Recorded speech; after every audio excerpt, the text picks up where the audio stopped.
सहकार शिरोमणी वसंतराव काळे सहकारी साखर कारखान्याचे संस्थापक सहकार शिरोमणी वसंतराव दादा काळे यांच्या 22व्या पुण्यतिथी निमित्त विनम्र अभिवादक Kalyanrao Vasantrao Kale chairman, Bharat Sopan Kolekar vice chairman व सर्व संचालक वसंतराव काळे सहकारी साखर कारखाना लिमिटेड, चंद्रभागा नगर, भाळवणी, तालुका पंढरपूर, जिल्हा सोलापूर।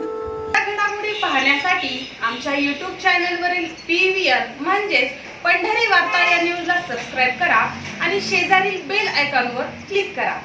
सहकार शिरोमणी वसंतराव काळे यांच्या 80व्या जयंतीनिमित्त आज वसंतराव काळे प्रशाला व कनिष्ठ महाविद्यालय वाडी कुरवली येथे भव्य अभिवादन सोहळ्याचे आयोजन करण्यात आले होते। यावेळी प्रमुख पाहुणे म्हणून विधान परिषद सदस्य रणजितसिंह मोहिते पाटील हे उपस्थित होते। तर या कार्यक्रमाचे अध्यक्षस्थान राष्ट्रवादी काँग्रेसचे जिल्हाध्यक्ष माजी आमदार दीपक आबा साळुंखे पाटील यांनी भूषवलं। या कार्यक्रमात बोलताना चेअरमन कल्याणराव काळे यांनी माजी आमदार दीपक आबा साळुंखे पाटील आणि आमदार रणजितसिंह मोहिते पाटील यांच्याकडे विकास कामांसाठी निधीची मागणी केली। दीपक साळुंखे यांनी DPCतून 1.25 कोटी रुपये देत असल्याचं सांगितलं। तर आमदार रणजितसिंह मोहिते पाटील यांनी सध्या निधी शिल्लक नाही, मात्र जून-जुलैमध्ये नक्की देऊ असं आश्वासन दिलं। यावेळी मोहिते पाटील यांनी पंढरपूर तालुक्यातील 42 गावात दिलेला निधी व प्रस्तावित विकास कामे यांची माहिती मात्र आवर्जून दिली। माझा फोन लागत नाही, इथे रेंज नसल्यामुळं मला जास्तीची आकडेवारी लक्षात नाही, पण आपण माहीत असेल की आपण पंढरपुरातल्या 42 गावांसाठी RDSSच्या स्कीमच्या अंतर्गत 350 कोटी रुपयाचा प्रोग्राम पंढरपूरच्या 42 गावाचं MSCBचं लाईटचं सगळं दुरुस्ती करण्यासाठी म्हणून त्याचे DP असतील, ट्रान्सफॉर्मर असतील, तारा वाढायचे असतील, पोल टाकायचे असतील, हा 350 कोटी रुपयाचा प्रोग्राम आपल्या तालुक्यासाठी म्हणून केलेला आहे। आणि रस्त्यांची कामं असतील, तुमचा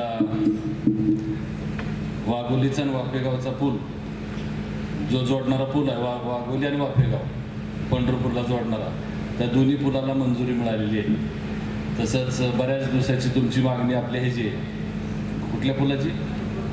पटरुदर, हां, त्या दोन्ही पुलांची मागणी आहे। पण त्यातला एका टप्प्यावरती आलेला आहे, पण ही 2 पूल मंजूर झाली मी जे म्हटलं ते।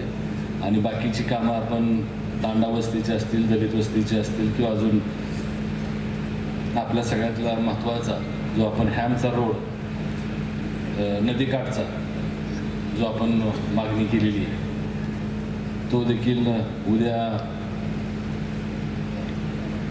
राज्याचे बांधकाम खात्याचे मंत्री रवींद्र चव्हाण साहेब येणार आहेत आपल्या तालुक्यामध्ये। पंढरपूरला पण येणार आहेत, अकलूजला पण येणार आहेत। पण तो हॅमचा रस्ता आपल्या पंढरपूर तालुक्यातल्या नदीकाठचा जवळपास 150 कोटी रुपयाचा रस्ता, तो देखील एका टप्प्यामध्ये आलेला आहे। आणि त्यामुळे ही सगळी कामं आपल्या तालुक्यातली त्या ठिकाणी होत आहेत। आणि राहिला प्रश्न शिक्षण संस्थेला देण्याचा, आत्ता सध्या माझ्याकडचे पैसे कधीच संपलेले आहेत आमदार निधी म्हणून, आणि त्यामुळं उद्यापासून 15 दिवसानंतर साधारण 1 मार्च ते 15 मार्चला लोकसभेची आचारसंहिता लागेल आणि ती आचारसंहिता संपता जवळपास 25 मे होण्याची शक्यता आहे। त्यामुळे त्याच्यानंतर जून-जुलै महिन्यामध्ये जो आमदार निधी परत आपल्याला रिलीज होईल, त्यातनं आपल्या संस्थेच्या कॉम्प्युटरायझेशनसाठी आणि कॉम्प्युटरसाठी म्हणून 10 लाख रुपयाचा निधी आपण त्यावेळेस आपण देऊ।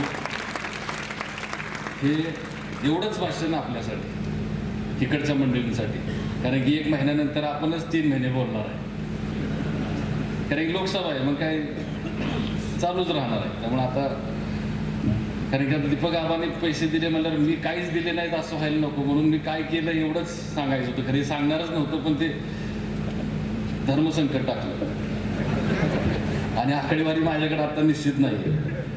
त्यामुळे हे पैशाची आपण तरतूद ह्या आपल्या 42 गावांमध्ये आणि ह्या सगळ्या परिसरामध्ये आपण केलेली। भाषण करत नाही मुलांना,